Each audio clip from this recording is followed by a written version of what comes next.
Hey guys, today I want to talk about what does the average retiree make in the Philippines. And I'm going to do a breakdown, and pretty much you kind of have to break it down differently than you would, than most people think. And I'm going to tell you why.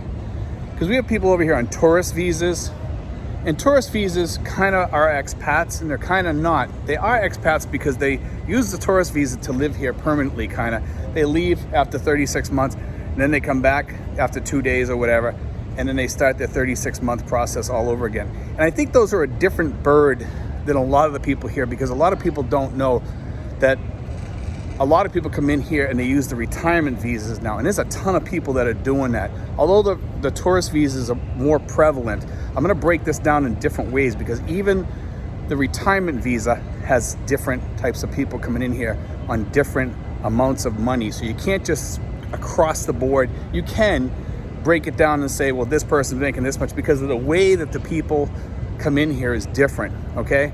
And I'm gonna I'll do the tourist visas after, and I'm gonna break down the SRRV retirement visas, because they're totally different. And here's the thing. The first type of visa where most people come in is this. The majority of people that come in on the SRRV visas, I would say, are probably people that are using their DD-214. They're retired veterans that are, from the Army, Navy, Air Force, Marines, or whatever, Coast Guard or what have you. And these people, they come in, they only have to put $1,500 down for the deposit, and then they pay $1,400 for their application fee. So those type of people come in here. A lot of them are usually people that are average retirees. They're coming in here. They don't make a ton of money. I see most of them as probably making around $2,000 a month, some $3,000.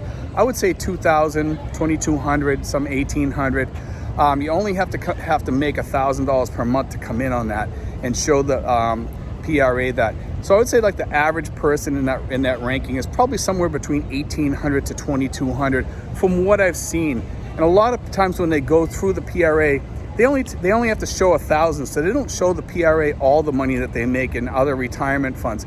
And a lot of the guys, if you talk to the PRA, you'll get one answer. If you talk to other people, you get a different answer, people that work with them. Because I see that a lot of these people, they just show the PRA what they need to show, because they don't want to show everybody how much they really make. If you only have to show $1,000, you show $1,000. But in average, when I talk to these people are telling me they probably make about $1,800 to $2,200. And that's on the people that are coming in on the courtesy visa for the military people. And then you got these two other groups of SRRV people that come in here, and those are different. Okay, they're people that are non-military. Some of them are military, but they might have got a bad conduct discharge or a general discharge or whatever, and they just don't want to go through that. So, but a lot of these people that come in here are usually people that worked in the civilian fields. Okay, they worked at really good paying jobs. Most of these people, some of them are pilots. I've seen pilots come in. I've seen people that were engineers. A lot of engineers come over here. I see a lot of people that they come over here and they're millionaires. They socked a lot of money away.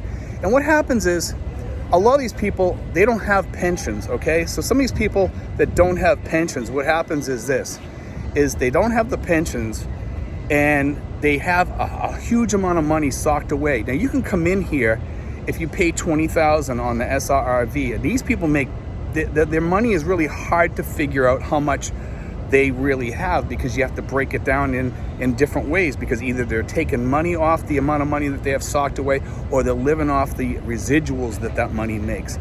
Okay, and these are the people, they put $20,000 down, and most of these people have usually $1 million or $700,000 or 12 million and a half or whatever, and some of them have as much as like 3 or 4 million or whatever. And I've talked to these people, and they don't have to show how much they have. They just have to put down $20,000, and that kind of says it all. When you can put down $20,000 to go into a country, that kind of says it all, that you got enough money to throw down $20,000 in your security account. So when you put it down in your security account, they know, this guy's obviously going to leave, he's going to come back to get his money if he leaves or whatever. That's in your security deposit. When you leave, you can take that money with you. Okay, a lot of people think that they just take it. That's not true. There's a lot of false information out there that the PRA keeps that money. That's just not true. okay? You get that money back. It takes like 2 or 3 months to get it back, and then you get it back, okay? But here's the thing, and this is the part I want to say. That's one of them. Now, the next one is for people that weren't in the military that have a pension and they have $1,000 or more, okay? And these people here, a lot of those people, they have to put down $10,000. And those people are very similar to kind of like the military people. A lot of them were probably blue-collar workers or what have you. Some of them seem to be a little bit wealthier. I see people in my group in the 1,800 to 2,000, you know, as the same as the military people. But we also have a couple people that came in and they put down the 20,000 or whatever, and they are much wealthier. We have a few of those too. I've seen. I actually see quite a lot more of those people. The people that have $1 million socked away. You know, I've probably seen maybe 30 or 40 of those people come in, and they come in on the SRRV, you know, civilian type visa. Now, so what is the average? You know, it's each individual grouping is a little bit different, because you can't really break down the people that come in on that bulk bunch of money on $1 million or $1.5 million, because some of them are living off the residuals, some are taking the money off the money, plus they get residuals too. So, and they just figure out, I'm going to live to be 80, I'm going to live to be 70 or 75, and when the money's gone, the money's gone. A lot of these people, they get Social Security on top of that too, okay?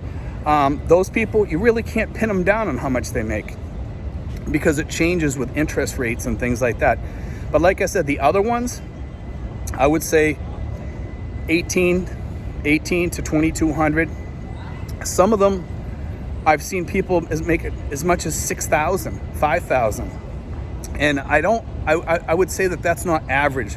Those people would really skew the amount if you made them as an average. You know, they would really skew it, because there's a lot of people that come in here and they're making 8,000, 10,000 a month, because they've socked away money, and also they got their pensions, they got their Social Security, and some of them even have, you know, disabilities or what have you. So they're making $8,000, $10,000 a month because they worked as an engineer. They got 100% disability. They got a pension. They got a 403B, and they got the Social Securities on top of that. So they make a ton of money, you know. And I guess the VA is going to be changing that soon, from what I understand. They're going to have like if you make a certain amount of money, you can't collect this much amount of money, which I think is fair, because I think that really hurts the people that really need it, you know, the people on the low end. And I think it also hurts the American budget, the US government budget also. But anyway, next thing I want to talk about is this, and I hope that kind of lets you guys know the average amount probably for the average person here, I would say would be, you know, 1,800 to 2,200. Now, when we get into the people that are coming over here on the tourist visas, it really changes things, because these are people that are on, some of them are on the low ball budgets, they're on the mid budgets, and some of the people make really good money. And they haven't heard about the SRRV retirement plan, visa that you can come over here on. So they don't really apply for those. They have to pay all this money for, you know, the BI fees, and they don't want to put down 20,000. They don't want to put down 10,000. And a lot of the people are even ex-military. They don't even want to put down $1,500 and pay the $1,400 application fee, you know. And a lot of people think, oh, I got to pay an agent, you know, $1,000 or whatever on top of it. It's not true. If you go through us, we can get that for you. If you guys are wondering about that, we can help you. Just, you know, contact me or whatever at Steven5975@yahoo.com. I don't make a nickel for helping you. You know, we do this as a courtesy to help you guys get started right. And now we're going to get into the tourist visas, okay? The tourist visas, as we were talking about, is totally different ball game, because these people are coming in here and they're all types of people. I think the people in the tourist visas, I think probably make, on average, probably like about $1,800, $1,500 in a lot of cases. It depends where you are too, because I think certain areas, the provinces attract more of the poverty-stricken expats. So you get people going out there that are making $1,200, $1,000, and believe it or not, there's a lot of those expats that are here, you know, and they go out and they live out there. They live the rest of their lives out there. They die out there, and you don't see those expats that often. And then you got expats that go to places like Dumaguete. Dumaguete you probably need at least $2,000, $2,200 a month to live there. I would say that's probably about the average out there, plus more, whatever. You know, those are the places where, you know, they have certain group of people. You need a certain amount of money. It's a little expensive to live out there for housing. I would probably say it's $2,200 and up for people that live there. Same with Angeles, Cebu. Most of the people there are making more than $2,000 a month. So, you know, that's probably the average. We have a lot of guys here that are able to sock away a lot of money too. Like I said, we have millionaires here, and they're kind of hidden millionaires. They're not people that flaunt their wealth.